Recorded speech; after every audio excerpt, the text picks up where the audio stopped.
नमस्कार दोस्तों, मैं आज आप लोगों को ये दिखाने वाला हूँ कि जो किन्नर समाज के लोग होते हैं, जो गांव में आ जाते हैं ना, जैसे किसी के घर लड़का उड़का हो जाता है, तो जब लड़का उड़का हो जाएगा ना, तो वहाँ पे आ जाएंगे लोग। और ये ढोलक उनके पास रहेगा और ये रहती है घुंघरू। घुंघरू को पहन के और कैसे मतलब वो करते हैं, उसको पहन के बजाएंगे और उनके आवाज़ उनकी सुनने में अलग लगता है और अच्छा भी लगता है। तो मैं वही चीज़ें आज आप लोगों को दिखाऊंगा करके।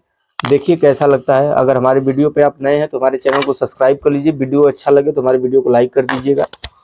आरे भो अरे बारर होली लवा के भो अरे बारर होली लवा के होली लेके मम्मी है महलों की रानी। होली लेके मम्मी है महलों की रानी। पापा हमें रंग बाजर होली लवा के। पापा हमें रंग बाजर होली लवा के। भोअर बारर होली लवा के।